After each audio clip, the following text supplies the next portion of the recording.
Hello student, आज हम 10th class में जयशंकर प्रसाद की प्रभु कविता पढ़ने जा रहे हैं। उसमें सबसे पहले कवि का जीवन परिचय है, जिसे देखना है कि प्रसाद जी का जो जन्म है सन 1889 में वाराणसी के सुगनी साहू परिवार में हुआ था। बचपन से ही उन्हें व्यक्तिगत एवं पारिवारिक कष्टों का सामना करना पड़ा और इस कारण उनकी जो शिक्षा है वो घर पर ही रहकर हुई। उन्होंने संस्कृत, हिंदी, उर्दू, फारसी और अंग्रेजी आदि भाषाओं का अच्छा ज्ञान प्राप्त कर लिया था। इन्होंने इंदु नामक मासिक पत्रिका का संपादन किया और इसके अलावा इन्होंने नाटक, कहानी, निबंध, उपन्यास अनेक विधाओं में अपनी प्रतिभा का परिचय दिया और इनकी मृत्यु हो गई थी 1937 में। इनकी रचनाएं हैं जो मिली जुली मैंने यहाँ लिखी हैं, वो हैं आंसू, लहर, झरना, कामायनी, प्रेम पथिक और चित्राधार, अजातशत्रु, कंकाल, एरावती, पुरस्कार आदि। अब हम इसकी व्याख्या, इसके भावार्थ को हम देखते हैं। तो सबसे पहले इसमें पहला जो पद है उसमें दे रखा है, विमल इंदु की विशाल किरणें प्रकाश तेरा बता रही। तो सबसे पहले हम इसके प्रसंग और संदर्भ को देखेंगे, जिसमें कवि ने बताया है कि प्रस्तुत जो काव्यांश है जयशंकर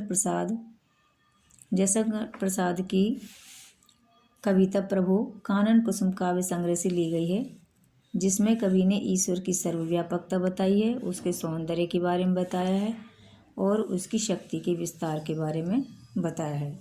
अब हम इसकी व्याख्या करते हैं। तो सबसे पहले देखते हैं कि विमल इंदु की विशाल किरणें। कवि वर्णन करते हुए कहता है कि विमल माने स्वच्छ, इंदु माने चंद्रमा की विशाल किरणें। विशाल किरणें का मतलब है दूर दूर तक फैलने वाली, प्रकाश तेरा बता रही। तेरा आया ईश्वर के लिए।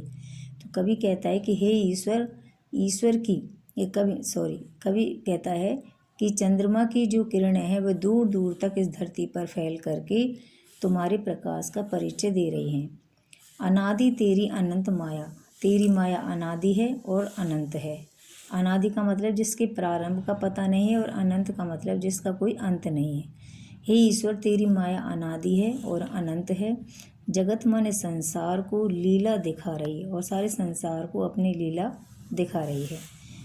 प्रसार तेरी दया का कितना, यदि हमें तेरी माने तुम्हारी आपकी दया का प्रसार अगर हमें देखना है कि कहाँ कितनी दूर तक फैला हुआ है, तो इसको देखने के लिए हमें सागर को देखना चाहिए। तेरी प्रशंसा का राग प्यारे तरंग मालाएं गा रही। इसके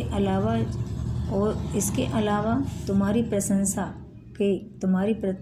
प्रशंसा में सागर में उठने वाली तरंग मालाएं, उठने वाली जो लहरें हैं, वे तुम्हारी प्रशंसा में गीत गा रही हैं, तुम्हारी प्रशंसा का मधुर गीत गा रही हैं। इस तरह ये हो गया। अब इसमें जो विशेष के पॉइंट हैं वो इस तरह से हैं कि भावों के अनुकूल शब्दों का प्रयोग हुआ है।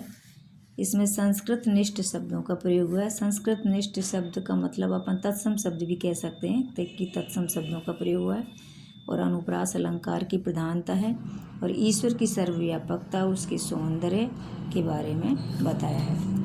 अगली जो व्याख्या है हम इसमें देखते हैं, तुम्हारा स्मित हो जिसे निरखना। स्मित का मतलब होता है मुस्कान। कवि प्रस्तुत काव्य, इसका प्रसंग संदर्भ पहले जैसा ही है कि इसमें ईश्वर की सर्वव्यापकता, उसके सौंदर्य, उसके शक्ति के बारे में बताया गया है।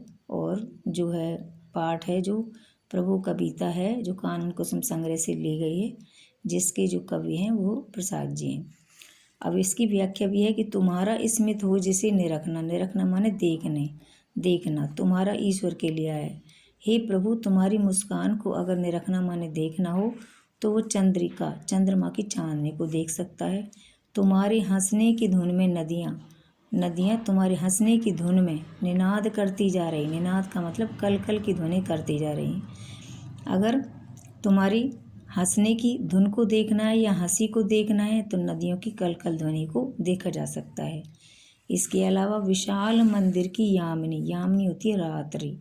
विशाल मंदिर जैसे देखना हो दीपमाला, यदि दीपों की पंक्ति आकाश में, अभी दोबारा देखते हैं, अभी तो तारका गण की ज्योति इसका पता अनूठा बता रही। अनूठा का मतलब अनोखा, और तारका गण मतलब तारों का समूह। अब इसको हमें इस तरह से अर्थ करना है कि विशाल मंदिर की यामिनी में रात्रि के समय, यामिनी माने रात्रि के समय, आकाश में चमकने वाले असंख्य तारे विशाल मंदिर का, ईश्वर के विशाल मंदिर का परिचय दे रहे हैं। यह ईश्वर के विशाल मंदिर के बारे में बता रहे हैं। और तारका गण की ज्योति और तारों की जो ज्योति है, तारों का जो प्रकाश है, वो ईश्वर के रहस्यपूर्ण पते का परिचय दे रहा है। रहस्यपूर्ण बातों के बारे में बता रहा है, स्पष्ट कर रहा है। तो इस तरह से इसका भी विशेष यही 3-4 पॉइंट आ जाएंगे इसमें। तत्सम शब्दों का प्रयोग हुआ है, अनुप्रास अलंकार की प्रधानता है, ईश्वर की सर्वव्यापकता का उल्लेख किया गया है। अगला जो है, जो लास्ट का है, उसमें बता रखा है प्रभु प्रेम में प्रकाश तुम हो। कवि कह रहा है कि हे प्रभु, तुम प्रेम स्वरूप हो और प्रकाशमान हो।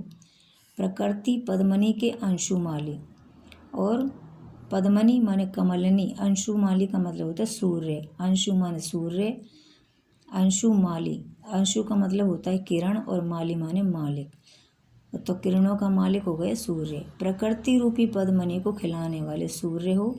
असीम उपवन के तुम हो माली, और तुम असीम उपवन, इस संसार रूपी उपवन के मालिक हो। और धरा बराबर बता रही, धरा माने धरती, इस बात के बारे में बराबर बता रही है, परिचय दे रही है। जो तेरी होवे दया दया निधि, कवि कह रहा है कि हे ईश्वर, तेरी माने ईश्वर, हे ईश्वर, जब तेरी दया, तुम दया के भंडार हो, और जब तुम्हारी दया होती है तो पूर्ण होते ही है मनोरथ, तो मनुष्य के सारे मनोरथ पूरे हो जाते हैं, मन की इच्छाएं पूरी हो जाती हैं। सभी ये कहते पुकार करके यही तो आशा दिला रही।